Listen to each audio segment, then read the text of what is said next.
Hello बच्चों, कैसे हैं आप लोग। मुझे उम्मीद है ठीक ठाक होंगे।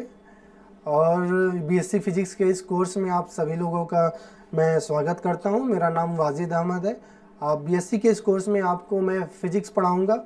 और फिज़िक्स में काफ़ी टॉपिक स्टार्ट हो गए हैं। फिज़िक्स में मैंने मैथमेटिकल फ़िज़िक्स स्टार्ट किया है। मैथमेटिकल फ़िज़िक्स का जो सबसे इम्पॉर्टेंट और बेसिक चैप्टर होता है वो होता है कोऑर्डिनेट सिस्टम। और हर साल इससे कम से कम 10 से 15 नंबर के क्वेश्चंस आते हैं एग्ज़ाम में, बीएससी के एग्ज़ाम में आते हैं।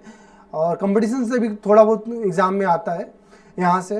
तो हमने स्टार्ट किया है कोऑर्डिनेट सिस्टम, ठीक है ना। सबसे पहले मैं आपको एक इन्फॉर्मेशन दे देना चाहता हूँ कि बीएससी के लाइव बैच स्टार्ट होने वाले हैं 1 सितंबर से।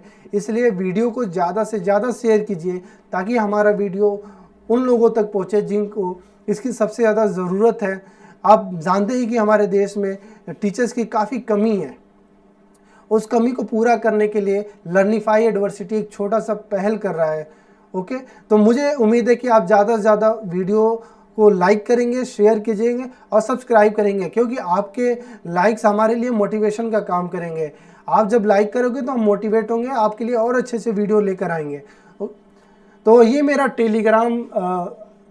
ये टेलीग्राम लिंक है, आप यहाँ से जुड़ सकते हो। जब भी हम बीएससी का टॉपिक स्टार्ट करेंगे तो वहाँ से मैं आपको यहाँ पीडीएफ नोट्स प्रोवाइड कर दूंगा। दूसरा ये है कि डेली पीडीएफ के नोट्स आपको प्रोवाइड होंगे। डाउट सारे क्लियर होंगे, आपके डाउट डायरेक्ट इंटरेक्शन होगा हमसे और आपके पोल्स दिए जाएंगे। साथ ही साथ हमने Gorakhpur university, Purvanchal university, BHU, Jamia, JNU और डीयू जैसे यूनिवर्सिटीज़ के सिलेबस को भी हम लोग कवर करेंगे। नई शिक्षा नीति आने की वजह से ये सारे सिलेबस लगभग एक हो चुके हैं, थोड़ा बहुत चेंजिंग है। वो जब चेंजिंग हुआ उसके लिए हम अलग क्लास लेकर आएंगे। फ़िलहाल के लिए आप चैनल को लाइक कीजिए, सब्सक्राइब कीजिए। और हम इसके बाद हमारा नेक्स्ट जो प्लान है, हम एमएससी एंट्रेंस के भी क्लासेस को लेकर आने वाले हैं, जिसमें पहले तो साथ ही साथ हम लोग टॉपिक भी पढ़ेंगे और उस टॉपिक से रिलेटेड आईआईटी जेईई और अदर एमएससी एंट्रेंस के लेवल के क्वेश्चन को सॉल्व करेंगे, ताकि टॉपिक के साथ साथ उसके एप्लीकेशन का भी पता लगे और उसमें आपका प्रैक्टिस भी होता रहे। फिर हम आपके लिए एक अलग से प्रैक्टिस सेशन लेकर आएंगे जिसमें स्पेशली आपके लिए क्वेश्चंस होंगे कॉम्पिटिटिव क्वेश्चन, जैसे डीआरडीओ हो गया, जामिया का एमएससी एंट्रेंस हो गया, जेएनयू का एमएससी एंट्रेंस हो गया, सीयूईटी है जो कंबाइंड एंट्रेंस टेस्ट कराता है पोस्ट ग्रेजुएशन के लिए। वो सारे टॉपिक इसमें कवर किए जाएंगे, ठीक है। तो आज का मैं एक छोटा सा न्यूज़ सुनाता हूँ, बहुत इंटरेस्टिंग न्यूज़ है। कुछ लोग हंसेंगे भी। तो हम रास्ते में आ रहे थे, एक बूढ़े अंकल हैं, वो कहते हैं कि मेरा एक स्टूडियो है लक्ष्मी नगर में, यहीं से मैं पढ़ाता हूँ। तो रास्ते में कह रहे थे कि बेटा आपका शादी का उम्र है, आप क्या करने जाते हो। समझ में नहीं आता, एक छोटा सा रूम में ना स्टूडेंट आ रहे हैं ना कोई यार, आपका शादी का उम्र है, आपको शादी करना चाहिए। हम भी कहते, मैंने भी बोला कि अंकल जी मैं शादी करने के लिए ही वीडियो बना रहा हूँ। फिर वो गुस्सा में बोलने लगे कि कैसे शादी करने के लिए आप वीडियो बना रहे हैं। हम कहें कि हम यूट्यूब पे वीडियो बनाएंगे और जहाँ पर मेरा शादी लगेगा हम वहाँ पर लिंक शेयर कर देंगे। फिर उन्होंने पूछा कि उससे फ़ायदा क्या होगा। हम कहें उससे फ़ायदा ही फ़ायदा होगा, क्योंकि लिंक शेयर करेंगे, शादी हो ना हो हमारे लाइक्स तो बढ़ जाएंगे, व्यूवर्स बढ़ जाएंगे। अगर रिश्ता अच्छा रहा तो ज़िंदगी बन जाएगा। अगर उनको मैं पसंद आया तो ज़िंदगी बन जाएगा, अगर ना पसंद आया तो फिर नया वीडियो बन जाएगा। क्या दिक्कत है, ठीक है ना। तो मैंने सही जवाब दिया उनको। तो सब चैनल को लाइक कीजिएगा, सब्सक्राइब कीजिएगा। आइए हम अपने टॉपिक पे आते हैं। कर्वीलिनियर कोऑर्डिनेट सिस्टम का जो एप्लीकेशन है, जैसे कि हम डाइवर्जेंस पढ़ते हैं, ग्रेडियंट पढ़ते हैं, कर्ल पढ़ते हैं, वहाँ पर पहले तो एक जनरल कोऑर्डिनेट सिस्टम से यूज़ करेंगे, ऑर्थोगोनल से। फिर उसको हम स्फेरिकल में देखेंगे, सिलेंड्रिकल में देखेंगे, कार्टेशियन में देखेंगे। तो पहला एप्लीकेशन हम देखते हैं डाइवर्जेंस। पहला क्या पढ़ते हैं, divergence of a scalar function. तो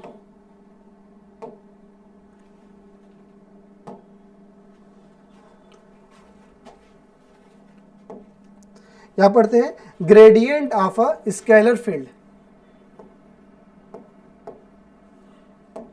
आइए हम टॉपिक स्टार्ट करते हैं। वो टॉपिक की शुरुआत जो है gradient of a scalar field. आइए जानते हैं gradient of a scalar field होता क्या है। अगर कोई फंक्शन है ठीक है ना, इस तरह से कोई फंक्शन ले सकते हैं, और फंक्शन किस में होता है, एक्स वाई जेड में होता है। हमारा कोई भी फंक्शन किस में होता है, एक्स वाई जेड में होता है, ठीक है। तो ग्रेडियंट क्या बताता है कि इसमें चेंज, मैक्सिमम चेंज कितना होगा। ग्रेडियंट क्या रिप्रेजेंट करता है, हमारा ये जो फंक्शन है इसमें मैक्सिमम कितना चेंज होगा, यही ग्रेडियंट को बताता है। इसको लिखा जाता है डेल साई। अगर ये फंक्शन को साई से रिप्रेजेंट किया जाए तो gradient of a scalar field को लिखा जाता है gradient of a scalar field कैसे लिखा जाता है, डेल साई।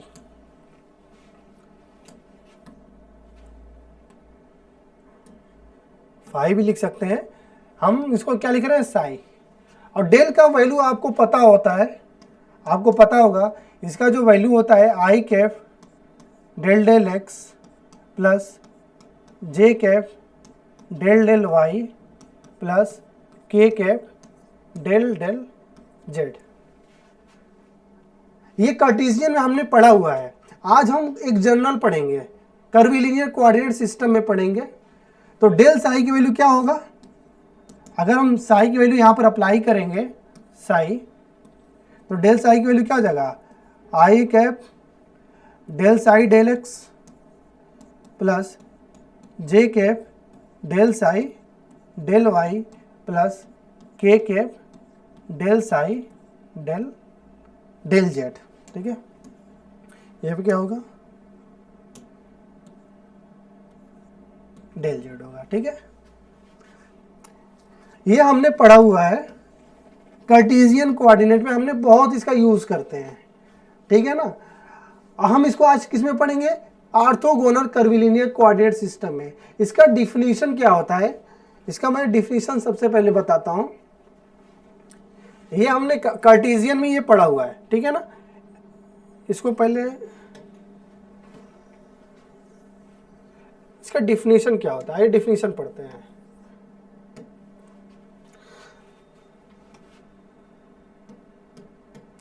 आइए हम डिफिनीशन देखते हैं। Gradient of a scalar field का डिफिनीशन क्या है। Gradient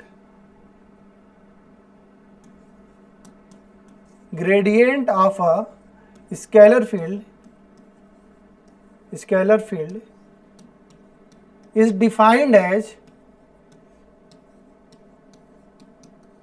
is defined as the maximum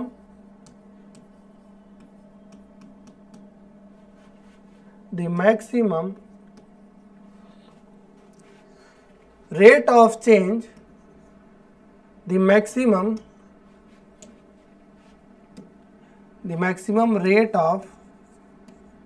rate of change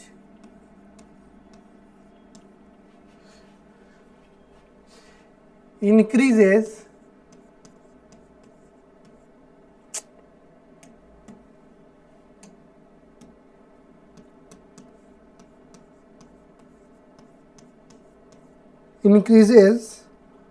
of the curve।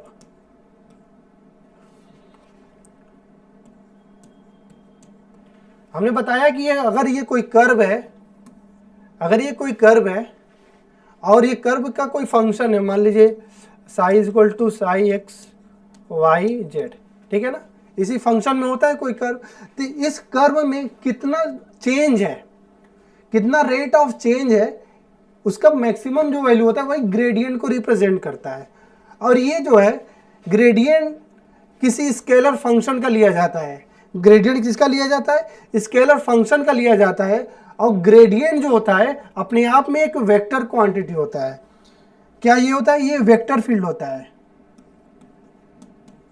ये वेक्टर क्वांटिटी होता है।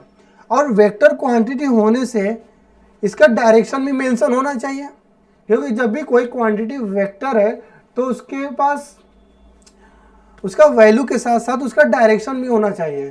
तो इसका डायरेक्शन को भी रिप्रेजेंट करता है। तो इसका डायरेक्शन जो होता है कर्व के परपेंडिकुलर होता है। डेल फाई का जो डायरेक्शन है, डेल साई का डायरेक्शन क्या है? परपेंडिकुलर टू कर्व के क्या होता है? ये परपेंडिकुलर होता है, ठीक है। और इसको रिप्रेजेंट किया जाता है कार्टेशियन कोऑर्डिनेट में del psi del x i cap plus j cap del psi del y plus k cap del psi del z. देखिए आई जे के है ना, तो यही रिप्रेजेंट करता है कि ये एक वेक्टर क्वांटिटी है। तो अब आइए हम देखते हैं इसको in terms of curvilinear coordinate system. Now we write delta psi in orthogonal curvilinear coordinate system.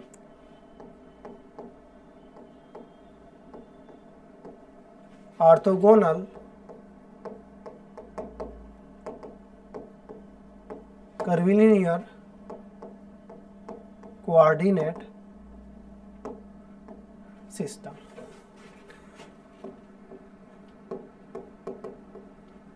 तो यही है हमारा तो ऑर्थोगोनल। ये हमारा एक्स है, ये वाई होता है, ये जेड एक्सिस होता है, ठीक है ना। तो एक्स एक्सिस में जो जाई1 डायरेक्शन होगा, ये जाई2 होगा, ये जाई3 होगा। ये क्या है? जाई1 जाई2 जाई3 होगा, ठीक है ना। तो एलॉन्ग जाई1 एक्सिस में डेल्टा एक्स क्या होगा? Delta x delta psi along जाई1 एक्सिस। हमने तो अभी पढ़ा है ना कि हमने पढ़ा है कि जो डेल्टा साई होता है वो क्या होता है? Delta psi delta x j delta psi delta y plus unit vector k delta psi delta z होता है, ठीक है ना। अब इसमें देखिए डेल्टा एक्स है, लेकिन कर्विलिनियर कोऑर्डिनेट सिस्टम में तो कभी भी डेल्टा जाई नहीं आता है। इसके साथ क्या होता है? एक पैरामीटर होता है जो स्केल फैक्टर होता है, ठीक है ना। तो जाई1 एक्सिस में क्या होगा? यहाँ पे डेल्टा साई एलॉन्ग जाई1 एक्सिस को ऐसे लिखेंगे 1/h1 डेल साई डेल जाई1, क्योंकि जहां डेल जाई आएगा वहां एच आएगा। तो डेल जाई के साथ साथ h1 आएगा। ये किस एक्सिस में है? एलॉन्ग जाई1 एक्सिस। इसी तरह हम ये लिख सकते हैं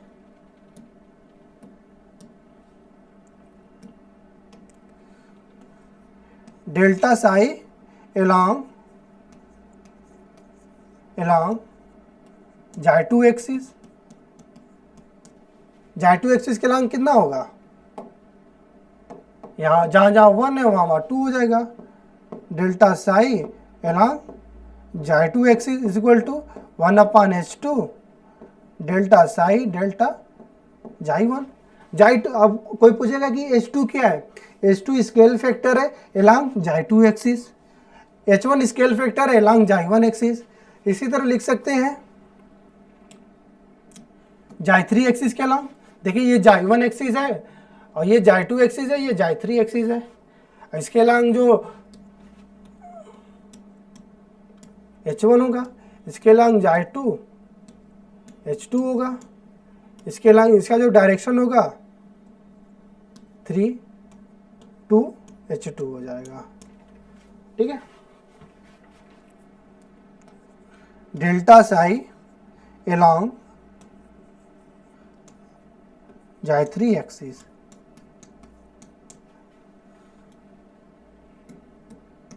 ठीक ठीक है। अब जाइथ्री एक्सिस के अलांग क्या हो जाएगा, यहाँ आप लिखते हैं डेल्टा साई अलांग जाइथ्री एक्सिस। तो अब क्या है यहाँ पे H3 डेल्टा साई डेल्टा जाइथ्री। अब इसको कंबाइन करके अगर लिखेंगे तो डेल्टा साई तो एक वेक्टर क्वांटिटी अभी मैं बताया हूं, तो वहां पे डायरेक्शन मेंशन करना पड़ेगा जब इसको कंबाइन करके लिखेंगे तो अब जाई1 के अलोंग जो है डायरेक्शन यूनिट वेक्टर ऑफ जाई1 ले लेते हैं। जाई1 के अलोंग जो डायरेक्शन होगा क्या होगा, यूनिट वेक्टर ऑफ जाई1। जाई2 के अलोंग क्या होगा, यूनिट वेक्टर ऑफ जाई2। और जाई3 के अलोंग जो डायरेक्शन होगा यूनिट वेक्टर ऑफ जाई3। यही है ना। तो आइए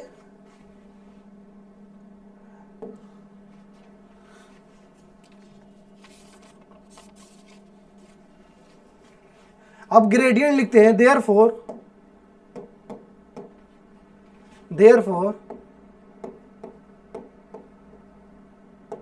gradient of vector field of a scalar field is given by, क्या हो जाएगा यहाँ पे, delta psi is equal to delta psi along जाई1 एक्सिस प्लस, अब देखिए यहाँ पर लिखेंगे तो उसका डायरेक्शन भी मेंशन करना पड़ेगा। उसका डायरेक्शन क्या हो जाएगा, जाई1 unit vector plus delta psi along जाई2 एक्सिस जाई2 unit vector plus delta psi along जाई3 एक्सिस जाई3 यूनिट वेक्टर। ये होगा। अब ये वैल्यू हम पुट कर देते हैं। देखिए इसका वैल्यू तो पीछे दिया हुआ है ना। देखिए ये डेल्टा साई जाई1 के करस्पॉन्डिंग, डेल्टा साई जाई2 और डेल्टा साई जाई3 के करस्पॉन्डिंग वैल्यू दिया हुआ है, तो उसमें पुट कर देते हैं। तो 1/H1 डेल्टा साई जाई1 unit vector of जाई1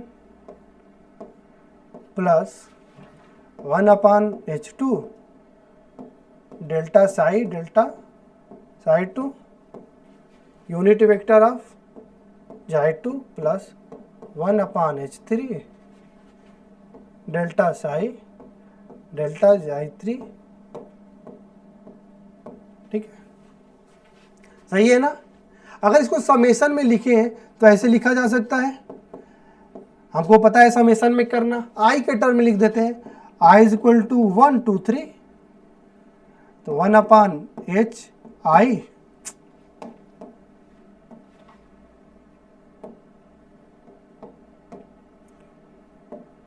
1/Hi D Sai i और जाई आई यूनिट वेक्टर। ये हमारा क्या है, ग्रेडियंट है। ये हमारा क्या है, ये फार्मूला ऑफ ग्रेडियंट है in terms of orthogonal curvilinear coordinate system.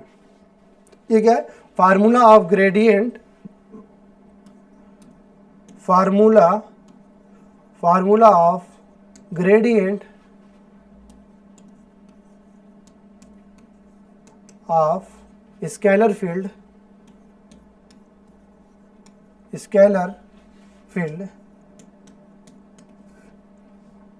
Formula of gradient of scalar field in orthogonal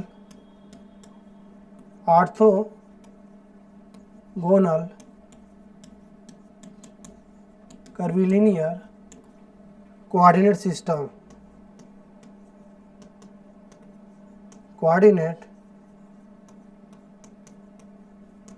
ये हमारा क्या है, ऑर्थोगोनल कर्विलिनियर कोऑर्डिनेट सिस्टम में क्या है, डाइवर्जेंस का ये हमारा स्केलर फील्ड है, divergence of a scalar field. इसको बोलते हैं ग्रेडियंट ऑफ साई। कैसे बोला जाता है, gradient of Sai, gradient of Sai. अब हमें क्या देखना है, ग्रेडियंट ऑफ साई का value in terms of spherical coordinate system में इसका क्या वैल्यू आएगा, ग्रेडियंट ऑफ साई के value in terms of cylindrical coordinate system में, और ग्रेडियंट ऑफ साई की वैल्यू देखेंगे इन टर्म्स ऑफ कार्टेशियन कोऑर्डिनेट में, ठीक है ना। और दूसरा ये है कि जो फंक्शन जो होता है हमारा एक स्केलर क्वांटिटी है, लेकिन जो वैल्यू मिलता है वो एक वेक्टर क्वांटिटी होता है। कोई भी पूछे कि gradient of a scalar field is a vector quantity, वो क्या है, एक वेक्टर क्वांटिटी होता है। तो हमारा ये क्या है, वेक्टर है, क्योंकि देखिए डायरेक्शन को मेंशन किया गया है, इसलिए ये वेक्टर है। तो अब हम देखते हैं इसको अलग अलग कोऑर्डिनेट सिस्टम में। पहला क्या देखेंगे, पहला देखेंगे कि स्फेरिकल कोऑर्डिनेट सिस्टम में क्या है, और दूसरा सिलेंड्रिकल कोऑर्डिनेट सिस्टम में, ठीक है।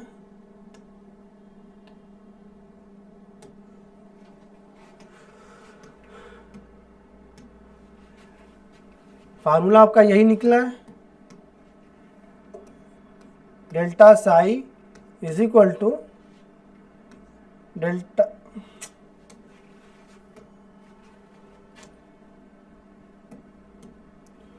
One upon H1 delta psi delta Xi1 plus 1 upon H2। यहाँ पे डायरेक्शन ही मेंशन नहीं कर पा रहे हैं,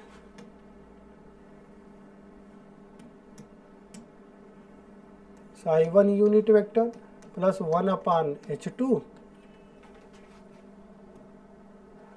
delta psi delta Xi2 unit vector of Xi2 plus 1 upon H2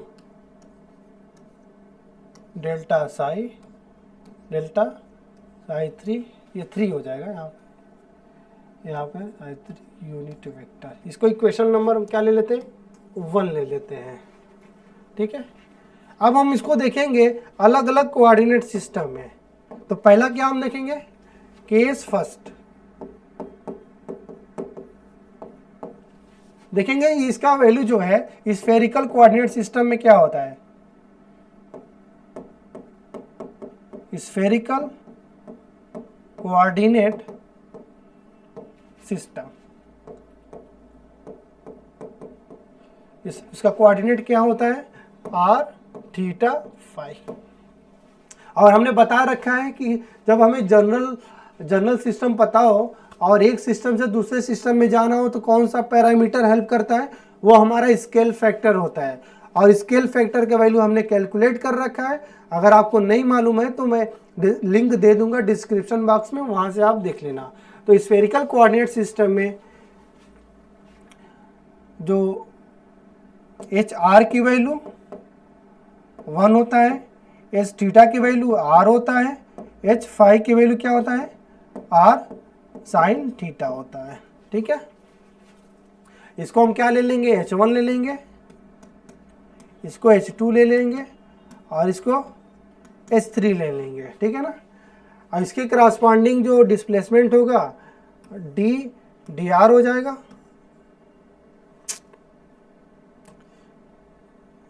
एक मिनट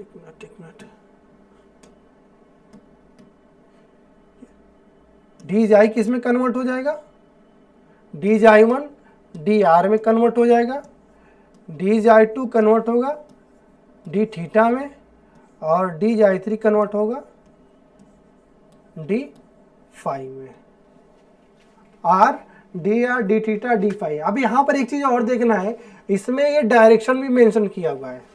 ये Xi1 एक्सिस के अलॉन्ग डायरेक्शन है, Xi2 एक्सिस के अलॉन्ग डायरेक्शन है, और ये Xi3 एक्सिस के अलॉन्ग डायरेक्शन है।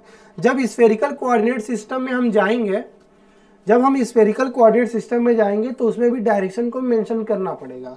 तो वहाँ पर डायरेक्शन को कैसे मेंशन करेंगे, तो Xi1 जो है वो कन्वर्ट हो जाएगा Xi r यूनिट वेक्टर में, Xi2 जो होगा देखिए Xi थीटा यूनिट वेक्टर में, और जो Xi3 है वो कन्वर्ट होगा unit vector of Xi3 is converted into unit vector of Xi5, unit vector of Xi5 में हो गया।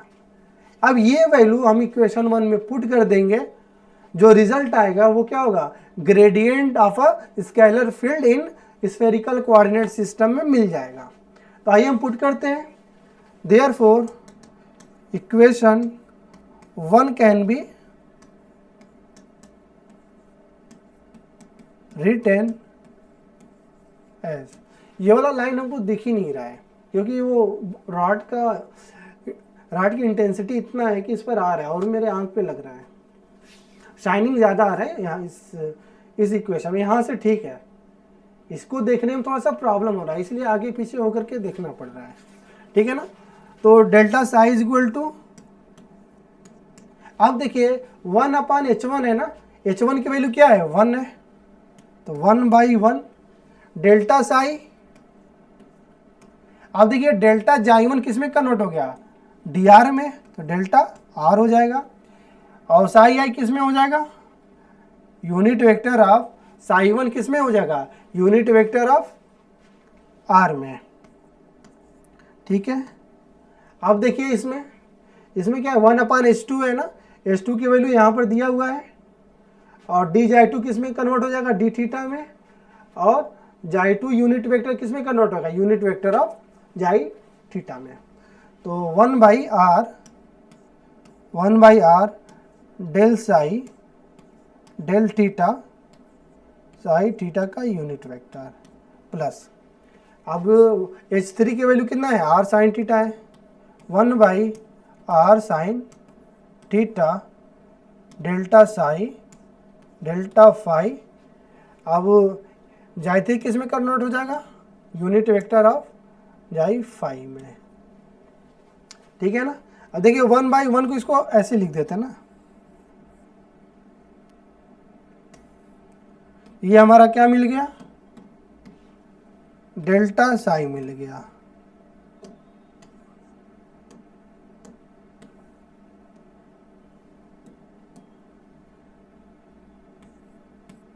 डेल्टा में साई मिल गया, ये किस कोऑर्डिनेट सिस्टम में है, this is the formula of, this is क्या है, this is the formula of gradient of a scalar field in spherical coordinate system. This is the formula of gradient of a scalar field in spherical coordinate system. Spherical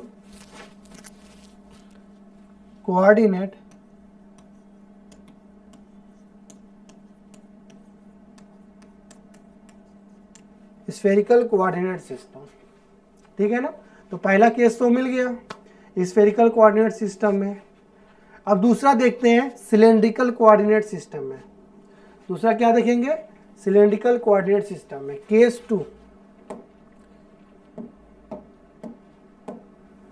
case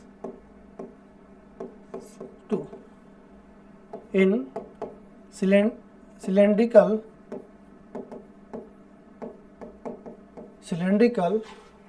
coordinate system. क्या है इसमें, r होगा, phi होगा, z होगा। तो हमने इसके लिए स्केल फैक्टर की वैल्यू पढ़ रखा है। तो h1 की वैल्यू, hr की वैल्यू क्या है 1 है, h5 की वैल्यू r है, hz की वैल्यू क्या है 1 है। ये हमारा h1 के बराबर हो जाएगा, ये h2 के इक्वल होगा, ये h3 के इक्वल हो जाएगा, ठीक है। और ये क्रॉसपॉन्डिंग किसी के होगा, dr के, d फाई होगा, dz होगा। मतलब जो d जाई1 है dr में कन्वर्ट होगा, d जाई2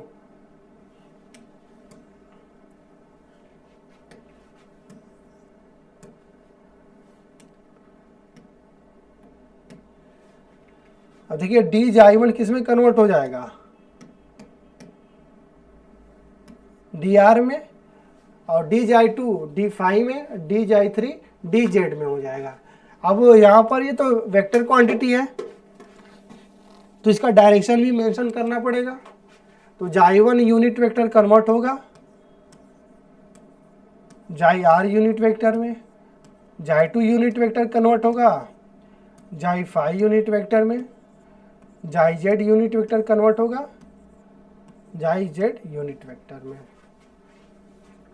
अब हम क्या करेंगे, अब उसमें पुट कर देंगे। वो कौन सा इक्वेशन था, ये इक्वेशन 1 था ना, देखिए ये हमारा इक्वेशन 1 था। अब तो equation 1 can be written as therefore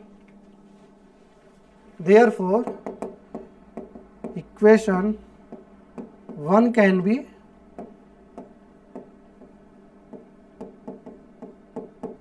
retain as. अब 1 को कैसे लिखेंगे, तो delta psi is equal to H1 की HR की वैल्यू क्या है, यहाँ पे H1 है 1 हो जाएगा, डेल साई डेल R हो जाएगा प्लस 1/R हो जाएगा क्योंकि H2 की वैल्यू R है, डेल साई डेल फाई हो जाएगा और Z की वैल्यू क्या है, HZ की वैल्यू 1 है तो यहाँ पर 1 डेल साई डेल Z हो जाएगा। तो इसको कैसे लिख सकते हैं, आइए अरेंज करके लिख देते हैं। डेल्टा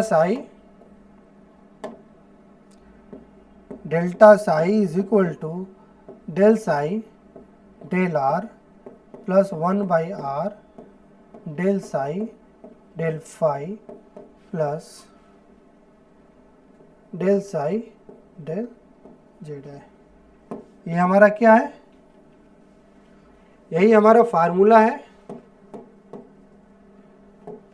ये क्या है हमारा formula of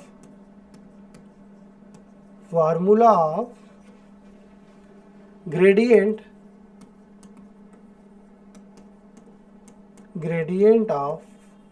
of scalar field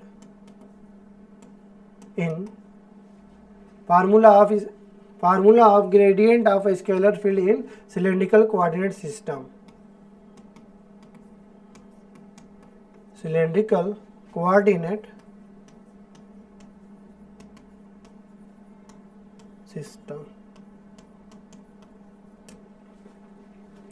ठीक है ना, मुझे उम्मीद है आपको समझ में आएगा, बहुत आसान है। तो सबसे पहले हमने क्या किया है, हम जाई वन एक्सिस के अलॉन्ग ग्रेडियंट निकाले हैं, जाई टू एक्सिस के अलॉन्ग, जाई थ्री एक्सिस के अलॉन्ग, तो पूरे स्केलर फील्ड के अलॉन्ग निकालना है। तो क्या किए, स्केलर फील्ड को अलॉन्ग जब निकाल लेंगे, ये एक वेक्टर क्वांटिटी है, तो हमें क्या करना पड़ा, डायरेक्शन को इंक्लूड करना पड़ेगा। तो डायरेक्शन को इंक्लूड कर दिया और इसको समेशन में भी लिखा जा सकता है।